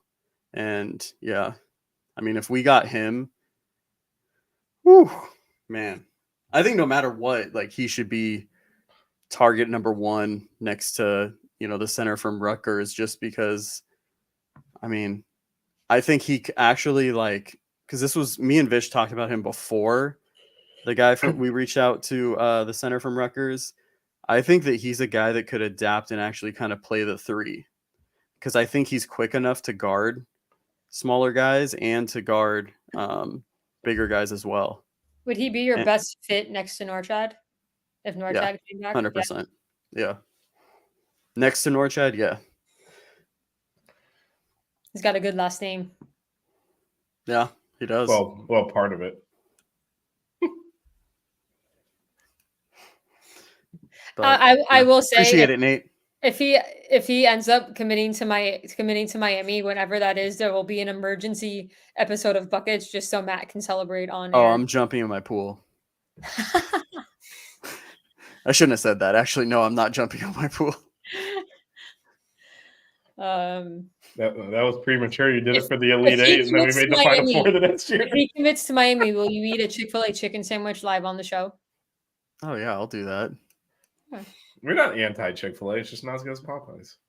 Yeah. Our, Didn't say it was guests bad. disagree. It was not Panera Bread. Yeah, if you looked at our guests are all UM basketball people. If you looked at how our teams have been playing, their decision making is suspect at this point. So Two of them have not played for Miami yet. Leah and Julio. And I will also point out, you guys started off with a 2-1 lead, and you're still losing because it was 2 against 1. It's 6-3 currently. I mean, is the answer just Bojangles because Coach Myers said it? And, that overrules any kind of voting. We already True. know. True. Is it Michael? Is it Michael? I'm guessing it's Mikel. But Mikel? it could be Michael, and I've just been If butchering Brown it. Jones commits to Miami, Oh, Matt is going to eat Chick-fil-A on the show. Yeah, everyone. Look, that's fine. first of I'll all, do that. everyone's obviously going to call him MBJ, and that's going to be it. Like, I mean, this Ooh. that's I love a 100%. good 3 initial name. That's 100% what's coming. Love Like, a good MJ 3 initial name. MBJ. We've already given it to him, MBJ. That's it. We don't even say the full I'm name. sure I'm sure people already say that like at Drexel, right? I think. Where's he from? No. Oh, he UNC said- Greensboro. UNC. UNC Greensboro. Yeah. So I'm sure he's already called that. I will say I did look up some numbers. So on Norchad, because I was curious from what we were talking about earlier and whether or not he could play next to a center. He shot 16 threes 2 years ago, so the Elite Eight team. He shot 68 this year. His percentage, not that much higher. It's just volume. He went from 31 to 35. He's trying. He's attempting. Don't know that those are good. They're both not good percentages, considering he's not covered ever. so this is not, I think if he's coming back, one of the messages is, all right, buddy. Because here's the thing, right? He's got a really good post-up game, and we didn't use it nearly as much this year because he was busy shooting threes. Well, and our guys had trouble just getting the ball up and not making stupid decisions. I think someone just turned the ball over again. I'm just watching the driver I hate the most just wrecked his car in the last lap, and I'm very happy. He's okay. He's in the safety car. He's fine. You gotta see the replay of this. The race is over. What did we just put decide up- our Rushmore was going to be? We picked like 3 of them, and then we didn't actually. We come never in. really decided. Nate, any suggestions for our Mount Rushmore? I'll give him a minute to answer. I thought it was college players we liked. I already started making a list that didn't. I go thought you wanted to Miami. hold on that one. Oh yeah, we did decide. No, I All thought right. that's what we were doing. I Yeah. already wrote down my list because I was thinking of Oh, guys. I throughout didn't the show. research it. I didn't realize that's what we were doing. Crap. Well, we're gonna have to wing it then. That was probably a really stupid decision by me because considering I mostly only watch ACC basketball. Ugh. So my number 1 Mount Rushmore is definitely PJ Hall. PJ Hall, Kyle Filipowski. I mean, we could do a Trashmore a lot easier than a Rushmore if you want to zig instead of that. Oh yeah, if you want to do a trash more, we can do that easy. Well, Matt, you can do your. I am not prepared. No, we're not. No, then we'll use it later. Like if we don't have to do it now, we'll have a show next week. Matt prepared a list. Yeah, but he can. It's not going to die in the next 3 days or whatever before we do another That's buckets. just not one of the things I can wing. Yeah. So Okay, then what are we doing? Nate's trying to get ice. I mean, cream. we can. I could definitely wing a Mount Trashmore of college players. Are we doing our? What about our most hated Duke players? We can do that really quick. We'll have to pull up a clip while we're doing that, but I'll get it done. Can I go first because I want to just say his name and then Well, I think that. there's going to be some repeats. that's fine though. They deserve it. Yeah. Go. Or I mean, I'll wait. You go. Well, I'll say one you guys wouldn't say because Okay. I think he was only. I don't know if he was there for his entire college career.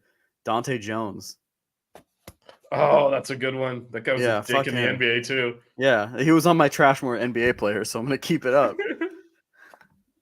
So I'll go Um, Dante Jones with my One first of mine, just because of when I was in school, is Greg Paulus.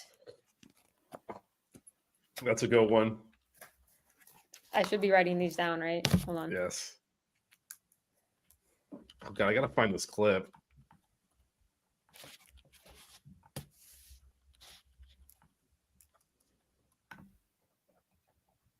Oh, here it is. With such bad receptions, there one that. All right, this one I'll have to Who go you with got, this. Fish? Oh, number one is Kyle Filipowski. Hmm. That piece of crap tries to injure a fan, and that was like the dukiest Duke moment. We should have ever. just said that Kyle Filipowski is just like number one. No, it's fine. Like, You can leave Look, it. man, he tries to. is he going to be on all of our lists though? He tries to. I'll I'm gonna try have to him leave. on. I'll try to leave him off mine. He tries to trip and punch a fan. Fake's getting injured, and then they all react like there was an attempted murder on him. It's the dukiest Duke thing that can happen. Unbelievable. All right, Matt. Who's your next one? Thought you were going to go, or did you already go? I She said. did. Yeah. He said Kyle went- Filipowski. I said Greg yeah. Paulus. Oh yeah, okay. Sorry.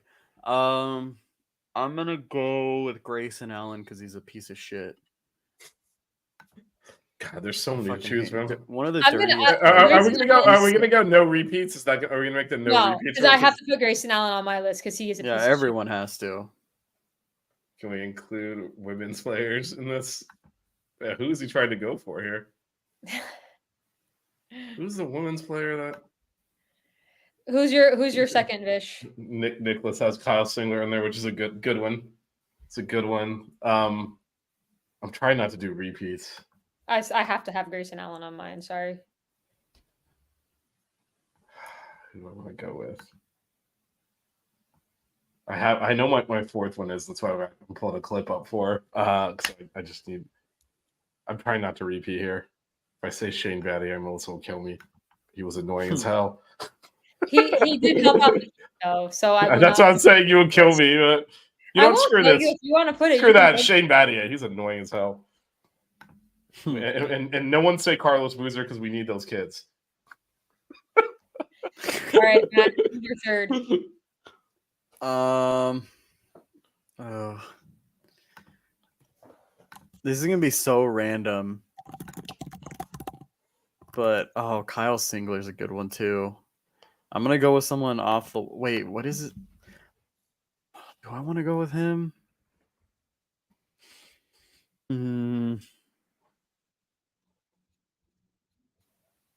Give me a second. Can someone else go? I'm thinking. Oh man. There's so much to choose from. Can I? Oh, I know who I'm gonna go. Wait, can I put like a group of brothers as one and just say the You're just Plumleys? gonna say the Plumleys? Can Yeah, I fuck just- Marshall Plumlee. Can I just say the Um, Plumleys? I'm just gonna say the Plumleys and like all of them. I'm gonna put. This is kind of like I feel like this will just be random, but he just annoyed the shit out of me, and I don't know why. And that's Ryan Kelly. I fucking hated him. Oh. I thought Ooh. about saying Ryan Kelly. I hated him so much, and he went into the Lakers, and Oh, that's the worst when one of them shows up on your team. yeah, that's why I had to put him on. All right, who's your third, Vish? Let's see. We got both Plumleys. You guys took them both off the board there. All of them, all three of them. Oh, there's three. That's right there. Marshall, Mason, and Miles. Pussies. Bobby Hurley because of relations of what Dan Hurley did to our team last year. No, I'm just kidding. That's count. I am gonna go with Josh McRoberts. Oh, yeah. Very annoying. So we each got 3 so far. I'm trying to think who I want to put as my last one. Oh, I know who I'm gonna put, and you guys aren't even gonna know him. Melissa Wait. knows that Ryan and I got into it once. He got really salty when I said that he was on the worst Lakers team I've ever seen.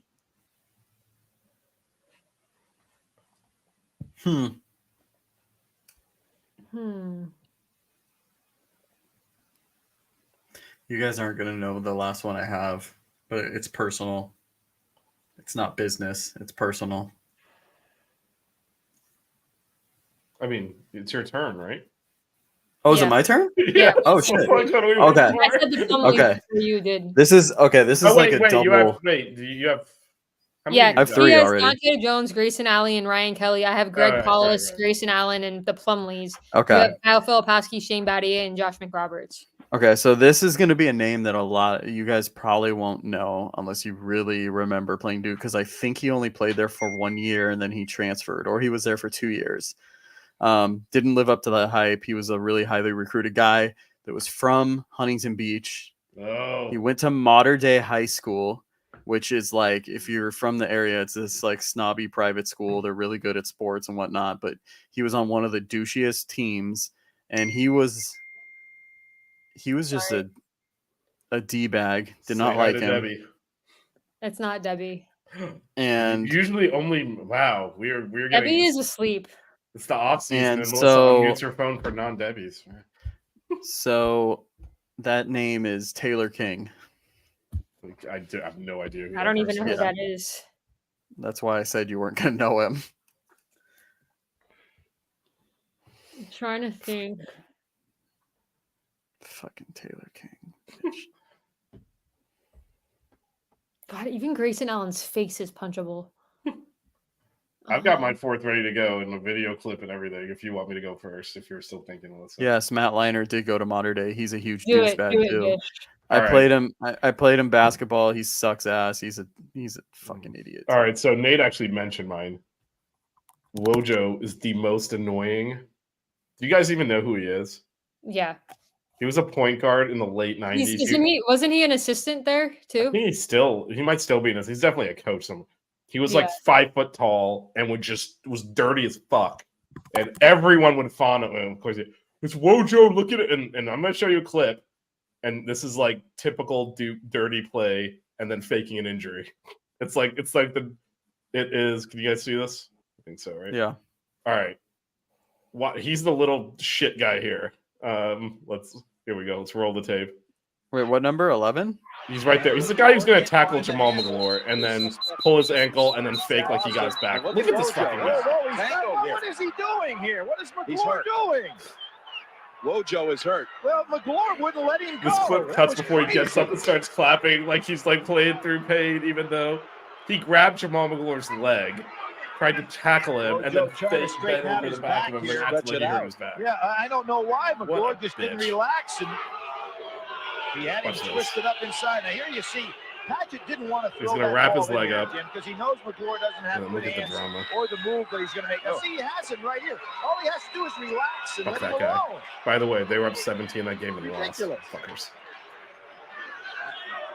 And of course, they were calling bad on the other player. Oh, for sure. Like, what's he doing? I'm like, I don't know, trying to stand up while this little rat is chewing on his ankle. By the way, that was a good stack team. Oh, you know what? Here we go. The starting center on that Kentucky team was Nazir Mohammed. There he is. It all goes back to Nazir Mohammed. And then Jamal McGlure was the man. That's when you could stack teams like crazy. Jamal McGlure was the backup center. Damn. Needless, they won the championship that year. That's what you could read. Oh, and Jeff Shepard was the star guard. The dad of the dude who blew the game on Thursday. Anyway, that was peak Duke putting little white guys in the court and having them cheap shot everyone. Started with Bobby Hurley and it just accelerated. Woj was where it peaked. That guy's a piece of crap. Nate knows. Gold standard. I'm trying to think who my fourth should be. Trying to find a good one, like see if there's like somebody that I missed. I'm scrolling through their rosters. I'm sure you can just type in annoying Duke players and like. Yeah, we've named most of those already. I was gonna say Ryan Kelly, but I didn't want to repeat another one.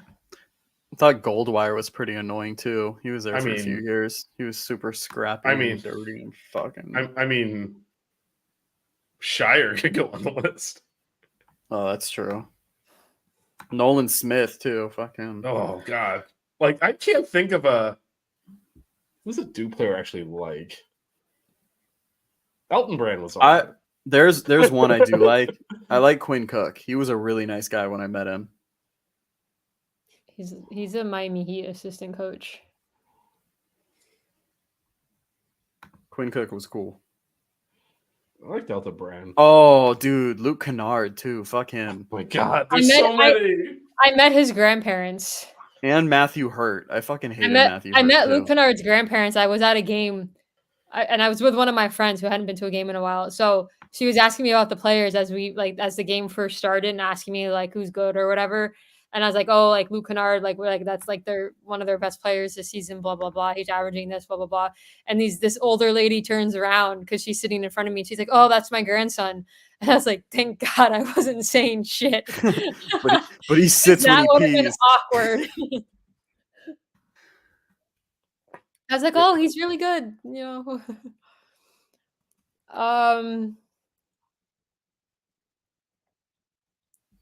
A part of me wants to say Seth Curry. You know who else I didn't like? Rashid Suleiman. He's coming up too. This is a good one. God, there's such a we're forgetting so many good names. Duhan. Oh, Chris Ooh. Duhon. Remember that name for NBA Grid. You know what? Jay Williams could go up there. You know what? I might go with Rashid.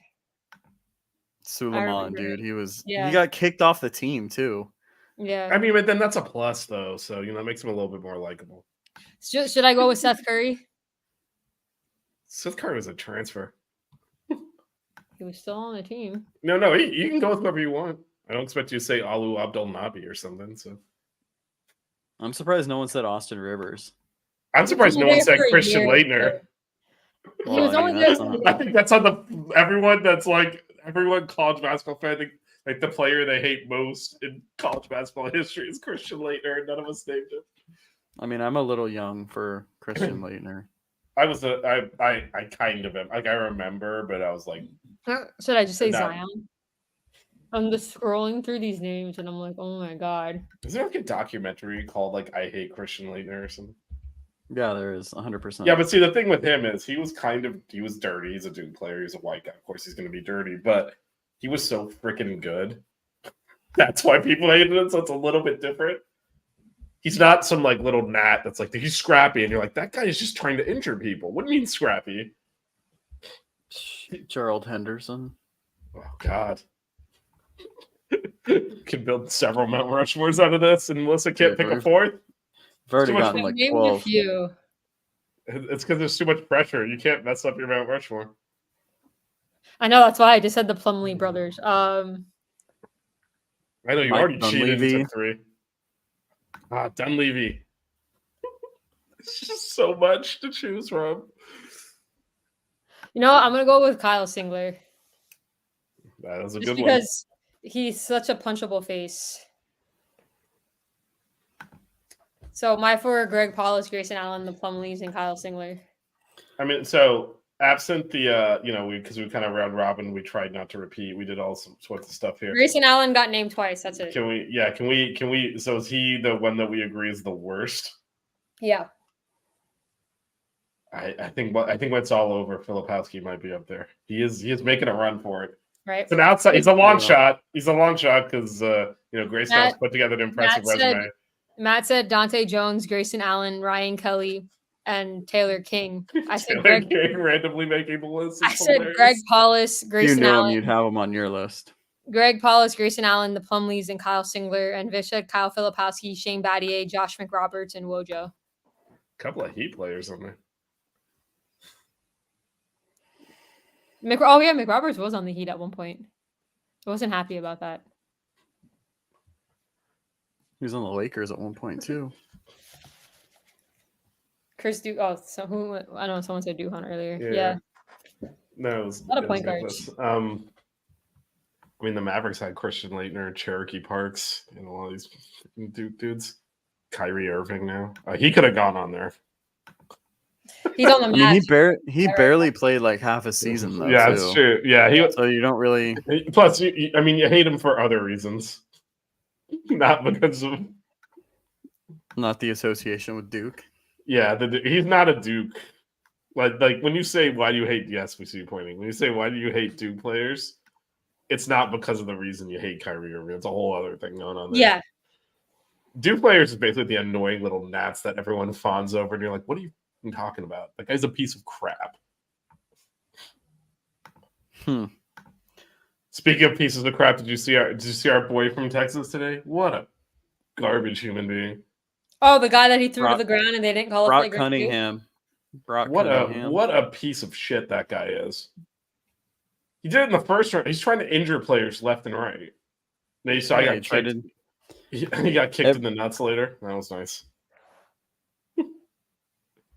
That's what he tries to do. He tries to injure players. Dirtiest. I mean, he blatantly threw a player to the ground and they didn't eject him. If you search his name on YouTube, it's just like dirt. It's everything is like dirty player, dirty player, dirty. Just like his career is over, though. Thank you, Tennessee. So I think we decided that the next Mount Trashmore, the next time we have a show, is going to be our least favorite mascots. Yeah, the next what about college players? The next show is Mount Rushmore of favorite college players not on Miami. Yeah, I already have my list done. I need to research. When's the next show? What is your work schedule? Tuesday, Thursday, Friday. Wednesday.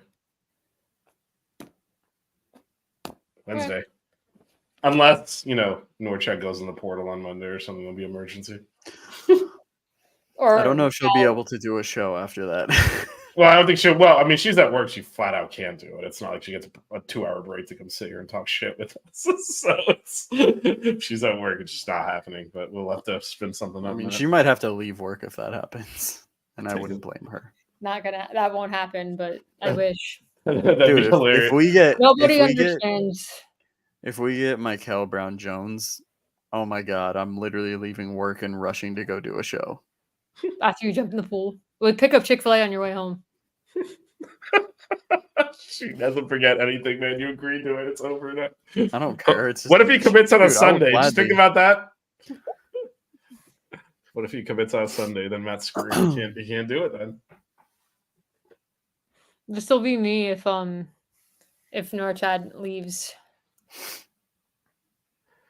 I will say if he leaves, I get it. Business decision. If someone's giving him a lot of money, whatever. If he leaves and goes to North Carolina or something, dead to me. If he goes to an ACC school, I'll be like, I'm done with him. I'm done with him. You don't have to do that. You don't have to do that. Break me. It won't break me. It'll just be like, all right, I see what you're made of. Nigel's still here. That'll break my heart if he goes to North Carolina. I'll just be like, all right, we know who he is. I don't think he's going to. I think he loves Miami. Whether or not it's the best decision for his future to stay here is a different thing, and he should make whatever's right decision that's right for himself. Period. So if he leaves, good luck to him. But if he leaves to a rival or something, that changes things. But I don't think he would do that. I would be shocked if he did that. He's a high character guy from everything I can see. I don't think he would. I think he has enough respect for our program to not go to another team that's going to obviously play Miami. Anyway. Well, final thoughts? Are we ready for final thoughts? That was a question to you, Matt. Just trying to resurrect the final thoughts last segment. Dang, I don't even remember what my final. See, I was prepared for it last time, and you brought it up, or you didn't bring it up, and now I don't. All right, here I'll tee you up a question, Melissa. You and I will not answer this. Oh God! Okay. Blind guess: Miami NCAA tournament next year? No, yes or no? The tournament? Yes. Yeah. How can you answer that when we have half a team? That's why it was a blind guess. Relax. Would you? I just told you not to talk so you could do it. But the final thoughts needs to be words of wisdom for Matt. Okay, now we have to do wisdom. What wisdom are people taking from me? What happened now? You just ruined it. I told you not to talk on purpose. Nate loved your breakdowns of all the guys, so you obviously have very good. Yes, Matt is very good at the hoops. You're trying to get him to be Aristotle here. I gave him something to end with, and then I told you not to talk, and you immediately talked and ruined it. Because I thought that was a bad way to end it. I disagree with your way to end the final thoughts. Do you want me to just Well, hit no. the you want me to just hit the end stream button because we can end it that way? Not not even play the outro. Just boom. I have the ability if that's what you want to do. Matt, give your final thoughts on whatever random topic you'd like to. You could talk about Taco Bell, like whatever. Oh, here we go. I got don't you. talk. Don't I got talk. you. The new menu items to talk about. Give us something on that when you end. Cue the song. Okay, outro, I don't right? know what the hell they're trying to do now. They came out with this like cantina burrito, cantina taco, like with like slow roasted chicken. Like, come on, we all know it comes in a fucking bag. You throw it in the microwave. Don't try to be some great Mexican restaurant. We know we want the dirty Taco Bell. You throw the beans that are dehydrated in the fucking thing. Have you seen what the beans look like when you get them from there? They're like dehydrated and they put water in them, let them soak, and then fucking smear them on whatever you eat. Come on. I don't want a $10 burrito from Taco Bell. Just give me the dirty, $2 taco, whatever I'm going to get. If I'm going to get a Mexican pizza, $3.19, whatever, that's fine. Come on. Don't try to, I don't know what you guys are doing. I don't know what you're doing. Just get back to what we love. The stoner food, try some crazy shit, putting a giant Cheez-It in a Crunch Wrap. Not all this cantina bullshit with like, oh, we cut all the veggies to make coleslaw. Like, okay, is that good enough? Outro. Let's go. Melissa, hit it. Cue the socks outro. Don't cry. We getting buckets. Keep it chill. Yeah, baby. Wear good socks. Buckets.